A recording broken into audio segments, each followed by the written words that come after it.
Bismillahirrahmanirrahim. Assalamualaikum warahmatullahi wabarakatuh. Alhamdulillah. Alhamdulillahilladzi ja'ala syahru Ramadan sayyidal ayami wasyuhur wa dha'afa fihi alhasanati wal ujur.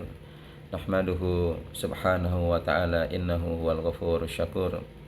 Nusalli wa nusallim ala nabiyyina wa qudwatina wa rasulina Muhammad sallallahu alaihi wasallam wa ala alihi wa ashabihi wa man sara ala najihi ila yaumil ba'si wa nusyur.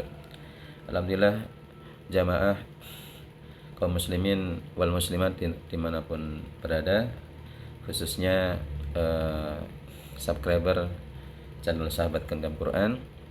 Alhamdulillah di Ramadan hari kedua ini kita akan melanjutkan kajian majelis Syahr Ramadan kita setelah lepas hari yang pertama diisi oleh Ummunya Umar Amalia Latifah yang sudah dibahaskan, yaitu terkait tentang keutamaan bulan Ramadan, ya, bi fadli syahri Ramadan, ya, bi fadli syahri Ramadan, bahwasanya bulan Ramadan adalah bulan yang penuh dengan keutamaannya, ya, dan itu sudah tidak diragukan lagi, ya, karena kita harus bergembira ketika datang Ramadan. Ramadan datang dengan membawa segala atribut keberkahannya, ya, keberkahan kita untuk beramal ibadah di dalamnya dilipat gandakan, dan juga ada penghapusan dosa dan seterusnya. Ini adalah dua hal yang sangat penting untuk menjadi bekal kita menuju surganya Allah SWT. Insyaallah kita akan melanjutkan untuk majelis yang kedua, ya. Nah, di sini kalau kemarin bahasanya adalah seputar waktunya bulan Ramadannya. Nah, sekarang kita akan bahas lebih spesifik amalan perbuatan yang akan kita jalankan di dalamnya, yaitu fi fadli shiyam, keutamaan berpuasanya. Nah, di sini apa saja yang telah ditulis oleh penulis kitab Majelis Syahr Ramadan ini? Ya, dia mengawali bismillahirrahmanirrahim. Ini, i'lamu anna shawma min afdhalil ibadat wa ajali ta'at ja'at bi fadlihi al-asar. Ketahuilah bahwasanya puasa adalah ibadah yang paling agung, ya, yang paling afdal, dan juga ketaatan yang paling besar. Bagian dari itu, karena puasa Allah letakkan bagian daripada rukun Islam, puasa Ramadan ini, ya, puasa wajib Ramadan ini. Buniyal Islam ala khamsin, an tasyhada alla ilaha illallah wa anna muhammadar rasulullah wa iqamis shalah wa itai zakah wa shaumi Ramadan wa hijjal baiti man istata ilaihi sabila. Jadi puasa ini bagian dari ibadah yang paling agung dan juga ketaatan yang besar, karena masuk dalam rukun Islam kita, ya. Dan telah banyak, ya, ja'at bi fadlihi al-asar, ya, telah banyak disebutkan asar, ya, hadis-hadis Nabi yang menjelaskan demikian ini. Wa nukilas fihi bainan nasi al-ahbar, dan telah tersampaikan, ya, kabar-kabar yang banyak juga kepada manusia, ya. Maka kita lihat famin fadailis saum, ya. Jadi kalau kita ini ingin berpuasa, ingin beramal ibadah, maka tidak mengenal keutamanya tentu tidak akan semangat, ya. Tak kenal maka tak sayang, ya. Tak tahu utamanya satu ibadah maka juga nggak akan semangat, ya. Coba kita sekarang lihat apa saja keutamanya, ya. Di sini yang pertama, annallaha katabahu ala jamil umam wa faradahu alaihim. Bahwasanya puasa itu adalah amalan yang tidak hanya dibebankan kepada umat Islam hari ini, tetapi juga telah Allah katabahu ala jamil umam, ya. Umat-umat terdahulu itu sudah Allah wajibkan, ya. Bahkan dalam tafsir Al-Qasir itu disebutkan puasa wajib itu zaman dulu telah dijalani dari zaman Nabi Nuh, yaitu puasa 3 hari setiap bulan. Walam yazal masru'an mundu zamani Nabi Nuh alaihissalam. Puasa 3 hari itu telah diwajibkan dari sejak zaman Nabi Nuh. Ini orang dulu ada puasa wajibnya, tapi per bulan 3 hari. Ya, nanti kalau hitungnya sama orang Islam sama, ya, sama. Jadi 3 kalikan 12 bulan 360, hampir 1 tahun. Nah, kalau kita Allah kumpulkan jadi satu bulan ya, maka 30 kalikan 10 ya kan, dalam Islam itu amalan dilipat gandakan 10 minimal ya kan, keutamaannya secara umum. Nah, kemudian 300 ditambah 6 hari di bulan Syawal ya, maka menjadi 360. Itu pergeserannya dari puasa zaman Nabi terdahulu dengan yang sekarang. Maka di dalam ayatnya Allah katakan, ya ayyuhalladzina amanu kutiba alaikumusiyam, wahai orang-orang beriman, di zaman umat akhir zaman ini berpuasalah kalian sebagaimana telah diwajibkan kepada umat-umat terdahulu ya. Jadi kita jangan iri atau jangan merasa terbebani karena umat terdahulu juga sudah Allah wajibkan mereka puasa ya. Kok kita puasa sementara gimana dengan orang dulu? Sama ya, mereka juga dulu telah merasakan kewajiban berpuasa ya. Nah, kemudian penulis kitab katakan walau annahu ya, kalau puasa itu bukan ibadah yang besar, laginna li khalqi an ta'abbud bihallah ya. Kalau puasa itu bukan perkara yang besar, maka tidak perlu ya bagi hamba itu beribadah dengannya. Dan Allah juga tidak akan mensyariatkan ya puasa itu. Tapi karena puasa ini adalah ibadah yang agung yang ada fungsinya untuk kebaikan amal kesalahan kita di dunia, maka Allah wajibkan puasa tadi. Kemudian berikutnya ya, dari keutamaan puasa adalah annahu sababul limaghfirati dzunub wa takfiris sayiat ya.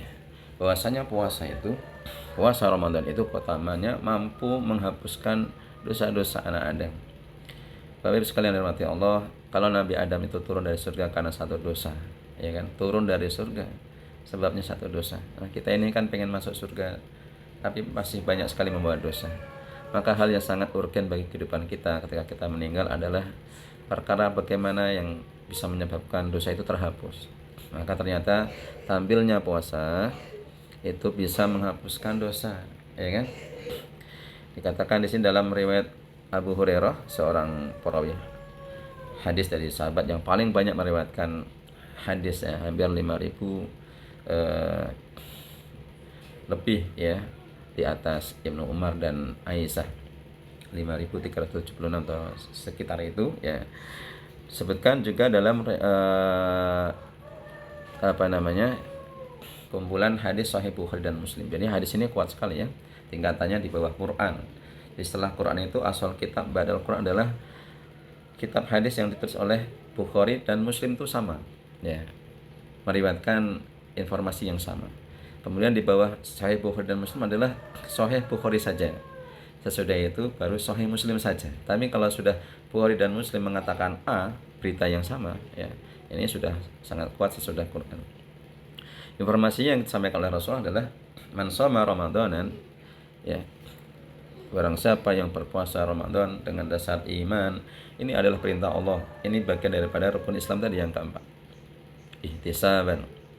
Ihtisaban kalau dalam tafsir Baghawi yang disebutkan adalah talaban liwajhillahi ta'ala wasawabihi. Jadi yang dimaksud dengan ihtisab adalah seorang hamba betul-betul mengharap ya semua amal ibadah ini karena mengharap wajah Allah. Tidak ada tujuan yang lain yang dia inginkan dalam perbuatannya, dan dia berharap juga pahalanya ya. Berharap wajah Allah juga berharap pahalanya. Maka inilah yang menjadikan dia termotivasi, meskipun puasa itu melelahkan, lapar ya, lemas badan, tapi ya dia karena mengharap wajah Allah ya, dan juga mengharap wajah Allah maksudnya keridhaan Allah, dan juga suatu saat akan bertemu dengan Allah di surga ya kan, dan dia juga mengharapkan pahalanya, maka dia akan termotivasi lebih besar meskipun keadaannya puasa itu terkadang melelahkan ya.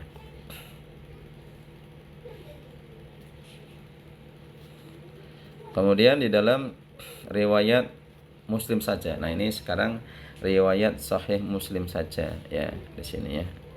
Nah, artinya tingkatannya yang tadi ya, sesudah Sahih Bukhari atau Sahih Bukhari Muslim, Sahih Bukhari dan ini baru Sahih Muslim. Hadisnya juga mengkuatkan bahwasanya sholat 5 waktu ya Jumat dan ke Jumat, demikian Ramadan yang kita bisa lihat antar Ramadan itu bisa menjadi mukaffirat bainahunna idza ustunibatil kabair ya. Jumat ke Jumat, Ramadan ke Ramadan ya, sebelumnya ada sholat 5 waktu itu bisa menghapus dosa ya yang dikerjakan selama dia meninggalkan perkara dosa besar. Kemudian yang menarik lagi bahwasanya puasa itu jemaah sekalian, bahwasanya di sini disebutkan anna sawabahu la yataqayyad bi adadin muayyan. Nah ini. Kalau tadi yang pertama adalah pengampunan dosa, ya kan? Tentu orang kalau ada informasi dosa akan dihapus, itu harusnya menambah motivasi ya. Sebagaimana sebagaimana kalau dia punya pajak telat 5 tahun baik motornya, mobilnya atau pajak PBB ya. Lalu ada informasi untuk pemutihan pasti dia bersemangat. Ya. Maka semua orang akan mengantri sampai tempat parkir yang yang paling ujung. Orang juga pada ngantri. Ya. Maka ketika puasa itu tadi ya, poinnya kita tambahkan, ketika puasa itu bisa menghapuskan dosa, ini perkara yang sangat penting untuk kehidupan akhirat kita, ya kan? Maka hendaknya jangan disia-siakan. Nah itu selain sudah diampuni dosa, ternyata Allah tambahkan ini informasinya bahwasanya pahala puasa itu la yataqayyad bi adadin muayyan. Pahala puasa itu tidak dibatasi dengan angka-angka tertentu, tidak terikat dengan angka-angka tertentu.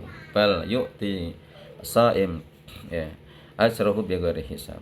Tetapi orang yang puasa akan mendapatkan pahalanya tanpa ada hitungan angka. Ya, Masya Allah. Nah, disebutkan nanti dalam hadis sangat banyak sekali. Ya, di antara dalam riwayat Abu Hurairah, ya, disebutkan dalam Sahih Bukhari dan Muslim lagi, kuat sekali ya. Dalam hadis qudsi di sini ada redaksi qala Allah Ta'ala, ini biasanya hadis qudsi ya. Jadi Allah yang menyampaikan. Rasul kemudian meriwayatkan terangannya kepada sahabat. Kata Allah, kullu amali ibni Adam lahu illa saum fa innahu li wa ana adzibihi. Ya, kita batasi sampai sini saja. Ini poin yang akan kita jelaskan sesuai dengan pembahasan di sebelumnya. Bahwasanya setiap amalan ibnu Adam, anak manusia, umat Muhammad ini, itu untuknya lagi. Kecuali puasa. Maksudnya untuknya lagi apa? Bahwasanya setiap amalan anak Adam, sholatnya, tilawah Qur'annya, kemudian umrohnya yang berkali-kali, hajinya yang nunggu lama itu, semuanya mungkin pahala besar, itu untuknya. Artinya ketika dia meninggal nanti membawa dosa yang banyak ya, maka perkara itu ternyata Allah jadikan kafarah ya, untuk mengimpaskan dosa-dosanya, ya kan? Allah akan jadikan kafarah. Nah, kan nanti keterangannya yang menarik sekali adalah keterangan dari Sufyan Uyainah ya. Nah, ini bahwasanya puasa itu apa namanya? Tadi dikatakan bisa menjadi amalan yang tidak bisa jadi kafarah, berbeda dengan amalan yang lain. Dalam riwayat Bukhari dikatakan kullu amalin ibnu Adam kafarah ya illa saum ya, atau wasaum li wa ana azibihi. Setiap amalan anak Adam itu bisa jadi kafarah, lain halnya dengan puasa. Puasa itu untukku dan aku yang akan mengganjarnya. Maksudnya apa? Kafarah itu di sini diterangkan oleh para ulama, disebutkan dalam kitab Lataiful Ma'arif. Pernyataan yang disampaikan oleh seorang ulama terdahulu ya, Sufyan Uyainah. Sufyan Uyainah ini mengatakan gurunya daripada Imam Ahmad dan Imam Syafi'i ya. Idza kana yaumal qiyamah yuhasabullahu 'abdahu ya wa yuaddi ma 'alaihi minal madhalim min sayri 'amali hatta idza lam yabqa ila sahum yatahammalullahu anhu ma baqi minal madhalim wa yudkhilhu al jannata bisawm. Bahwasanya ketika hari hisab ditegakkan pada hari kiamat pada diri setiap hamba ya, per orang ya, per orang, maka yuaddi alaihi minal madhil, Allah akan tegakkan penghisapan dan pengkafarohan setiap dosa-dosa anak Adam yang dibawa. Jadi kalau ada anak Adam yang membawa dosa berbohong, korupsi, berzina, maka ketika dia juga membawa pahala sholat, tilawah, itu nanti akan diimpaskan sehingga balance sampai kemudian tidak ada yang tersisa. Kalaupun yang tersisa adalah keburukannya, karena kita tinggal di akhir zaman ya, banyak sekali perkara yang kalau orang tidak jatuh pada perkara mubah ya, makan kebanyakan, nonton, lihat hal-hal yang masih mubah, tapi itu mengurangi porsi kita untuk berbuat taat. Atau orang terjatuh pada perkara maksiat, ini kan terjadi peluangnya lebih besar daripada umat-umat terdahulu, karena ada aksesnya teknologi yang luar biasa masifnya ya, dalam segala bentuk fasilitasnya, aplikasinya sangat banyak, Facebook, Instagram, TikTok dan seterusnya, dan itu tidak bisa menjadi sekat ya orang itu berkholwat ya, dia sendirian di rumah, tidak ada wanita, tapi kholwat itu bisa terjadi. Nah berarti kan, maka dosa-dosa itu nanti akan diimpaskan dengan dosa kita yang mungkin sedikit ya, diimpaskan dengan pahala kita yang mungkin kita hanya dapat sedikit di kehidupan akhir zaman ini. Taruhlah kita punya keburukan itu berapa? 90%, tapi kebaikannya 80 ya, minus 10-nya. Ya kan? Ketika ditimbang minus 10. Maka ternyata minus 10 ini tidak diapa-apain dulu ya, sampai Allah kemudian karena pahala puasa langsung tidak dipakai untuk kafarah, tapi ketika semuanya dikumpulkan dari kita bertahun-tahun berpuasa Ramadan, tiba-tiba pahala puasa itu adalah pahala yang sangat besar ya, yang sangat besar, dan kemudian dibuka karena dia tidak dibatasi dengan angka-angka tertentu ya. Maka ketika pahala puasa ini sangat besar dibuka ya, tidak bisa dijadikan kafarah, karena pahala puasa ini kan angkanya itu apa? Tidak dibatasi dengan angka tertentu ya. Layan hasiru bi adan muayyan. Karena puasa itu kata ulama adalah bagian dari as-shaum minas sabr. As-shaum nisfu sabr. Puasa adalah bagian dari kesabaran. Sabar itu ada dalam ketaatan, sabar dalam an maharimillah, meninggalkan maksiat, dan sabar ala aqdarillahil mu'limah. Ya, bilju wal atos ya. Jadi sabar dalam menjalani perkara yang mungkin memberatkan bagi kita, seperti menahan lapar, haus, dan puasa itu kita sudah sabar dalam katakan ini perintah Allah, kita jalani, kita sudah sabar ya, karena kita mengerjakan puasa itu. Karena banyak orang yang tidak berpuasa juga di Ramadan, tapi kita termasuk orang yang terpilih untuk sabar dalam ketaatan Allah ini. Sabar dalam meninggal maksiat, kita mungkin dengan puasa sudah bisa menjauhkan dari perkara yang Allah larang ya, lebih peluang besarnya ketika puasa daripada tidak puasa orang meninggalkan maksiatnya. Kemudian juga kita rasakan lapar dan haus dahaga, itu sabar dalam perkara yang melelahkan, takdir mu'limah. Nah, puasa itu sudah mencakup 3 kesabaran itu, 3 tingkatan sabar sudah kita jalani. Maka puasa itu minas sabar, dan Allah janjikan pahala kesabaran di dalam surat Az-Zumar ayat 10, innama yuwaffas sabiruna ajrahum bighairi hisab. Sesungguhnya Allah menyediakan pahala bagi orang yang sabar tidak ada batasan. Sampai ulama mengatakan pahala sabar itu tidak ada batasan. Maka demikian perbuatan sabar itu juga nggak boleh ada batasannya. Kalau orang mengatakan saya sudah tidak sabar nih yang ketiga, cukup yang ketiga saja, nah, maka kamu akan saya ginikan. Maka pada saat itu dia sudah tidak bersabar, karena sabar itu tidak ada batasan harusnya perbuatannya, karena Allah janjikan pahalanya besar, tidak ada batasan. Maka pahala puasa itu sangat besar ayyuhal ikhwah. Nah, ketika pahala puasa itu bagian dari kesabaran sangat-sangat besar ya, perhatikan di sini, maka ketika Allah tidak jadikan dia untuk kafarah daripada dosa-dosa kita yang lain ya kan, karena dia dianggap seperti orang yang sedang beramal dengan kesabaran tadi yang pahalanya bighairi hisab, maka datanglah nanti puasa ya di hari kiamat, yaqulu as-sawm ay rabbi, ayatinya wahai, panggilan jarak pendek ya, nidak lil qarib, mana atau am wasyahwah fasafini fihi ya. Demikian Qur'annya. Dan Allah mengatakan qala fayasfa'ani. Puasa mengatakan, wahai Rob, ya, sesungguhnya dia di dunia telah bersabar mencegah untuk tidak makan dan mengikuti syahwatnya, maka syafaatilah sekarang. Ujian dia sudah lulus ya ketika di dunia dengan puasanya, meninggalkan maksiat-maksiatnya dia sudah mampu dengan puasanya. Jadi saya ini dengan kondisi disyaratkannya puasa itu kepada mereka ini sudah memberati. Ini kata puasa sudah memberati orang-orang beriman itu. Maka sekarang berikanlah syafaat kepada mereka. Maka Allah mengabulkan dengan kalimat ya fayasfa'ani. Maka puasa dan Quran kelak akan menjadi syafaat. Berarti kan poinnya di sini adalah